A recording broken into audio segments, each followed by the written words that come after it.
শাকিব খানকে আমরা কোনো পলিটিক্যাল সিনেমায় দেখতে চাই না। সেনাবাহিনী, army, police, SP, DG, IG, মানে বক্কর চক্কর, স্বরাষ্ট্রমন্ত্রী, আইনমন্ত্রী, ডিজিএফআই, উপদেষ্টা, আমরা কোনো চরিত্রে, অর্থাৎ ওই যে সেনাবাহিনী কিংবা বাংলাদেশ আর্মি নিয়ে একটা সিনেমা হওয়ার কথা খুব জোর গুঞ্জন শোনা যাচ্ছে।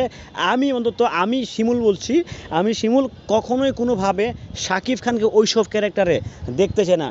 প্রিয় মেগাস্টার, আপনি প্লিজ দয়া করে কোনো পলিটিক্যাল মুভিতে জড়িত হবেন না, কারণ আপনার ক্যারিয়ারটা আসমানে উঠছে। যখন এইসব একের পর এক বিভিন্ন ডিপার্টমেন্ট ওই সিনেমাতে আপনি যুক্ত হবেন, তখন আপনার ক্যারিয়ারটা আসলে কোন দিকে সেটা আমি জানি না, জানতেও চাই না। বাট এটা আমার দাবি, আরও কিছু সাকিবিয়ানদের দাবি, শাকিব খানকে কখনোই কোনোভাবে কোনো ডিপার্টমেন্টের স্পেসিফিকলি কোনোটাকে রিপ্রেজেন্ট করে সেরকম কোনো চরিত্র শাকিব খানকে দেখতে চায় না। কারণ এর আগে পরে বাংলাদেশে যতগুলো সিনেমাই হয়েছে, যতগুলো ডিপার্টমেন্ট, যতগুলো বাহিনীকে নিয়ে কোনো সিনেমাই কিন্তু ব্যবসায়িকভাবে সফল হয় নাই। রীতিমতো আরও কী বলবো আসলে। হ্যালো এভরিওয়ান, আসসালামু আলাইকুম। শিমুল আছি আপনাদের সঙ্গে। কেমন আছেন সবাই? খুব জোর গুঞ্জন শোনা গিয়েছে, খুব জোর গুঞ্জন এখন শুরু হচ্ছে যে টিবিসি নির্মাতা, মানে যারা হচ্ছে অ্যাড বানায়, আপনারা টিভিতে যে অ্যাডগুলো দেখে থাকেন বিভিন্ন কোম্পানির, যে প্রোমোগুলো দেখে থাকেন, সেই অ্যাড নির্মাতা শাকিব খানকে নিয়ে বাংলাদেশ আর্মির একটি সিনেমা বানাতে চায়। বাংলাদেশের আর্মির একজন মেজর চরিত্রে শাকিব খান থাকবেন, এরকম একটা জোর গুঞ্জন শোনা যাচ্ছে যে একজন টিভিসি নির্মাতা, টিভিসি নির্মাতা, যিনি হচ্ছে অ্যাড নির্মাতা, উনি শাকিব খানকে নিয়ে সিনেমা বানাবেন। তাও খুব বাংলাদেশের খুব গর্বিত একটা ডিপার্টমেন্ট, যাতে কোনো ক্ল্যাশ নাই, যার চরিত্রে কোনো মানে লাল বা কালো কোনো ক্রস মার্ক নাই, সে অলওয়েজ সবুজ, আমাদের বাংলাদেশের একমাত্র রক্ষক বাংলাদেশ সেনাবাহিনী। সো সেই চরিত্রে মেগাস্টার শাকিব খানকে চুজ করেছেন ওই ডিরেক্টরটা। ভাই, আমার কথা হচ্ছে, একজন টিভিসি নির্মাতা কখনো কি কোনো দিন এরকম ভয়ঙ্কর সিনেমা সে বড় পর্দায় প্রেজেন্ট করতে পারবে? দ্বিতীয় কথা হচ্ছে, এই যে শুভ ভাই একটা সিনেমা করেছিল ঢাকা অ্যাটাকের পর মানে মিশন এক্সট্রিম নামে একটা সিনেমা করেছে। দেন রিয়াজ ভাই অপারেশন সুন্দরবন, সিয়াম, শান করেছে। কোনো সিনেমা কি ব্যবসায়িকভাবে সফলতার মুখ দেখে নাই। রীতিমতো তারা দলীয় ট্যাগ পেয়ে গেছে, মানে পলিটিক্যাল ট্যাগ পেয়ে গেছে। মেগাস্টার শাকিব খান কোনো পলিটিক্যাল দলের কোনো ব্যক্তি না।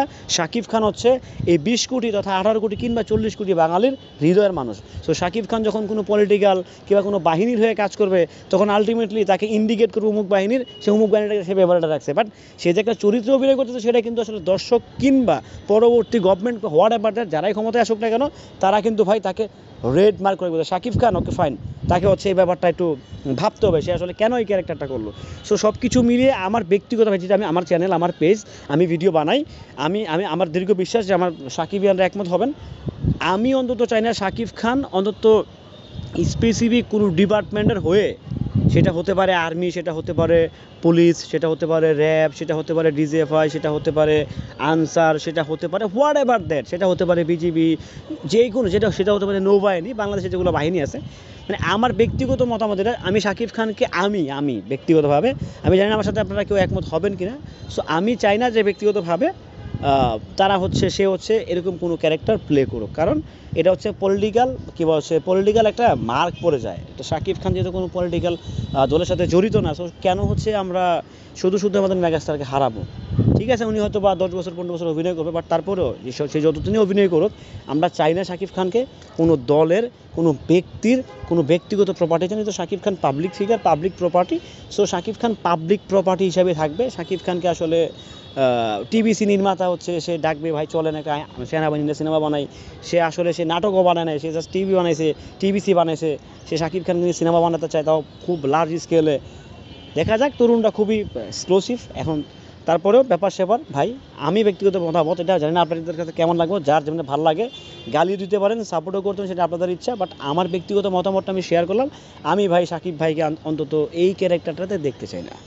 আপনাদের মতামত জানাবেন, কার কী ভালো লাগবে, খারাপ লাগে অবশ্যই জানাবেন। আপনাদের ভালো লাগে খারাপ লাগার উপর আমার কিন্তু ডিপেন্ডেবল। সো ভালো থাকবেন, সুস্থ থাকবেন, আল্লাহ হাফেজ।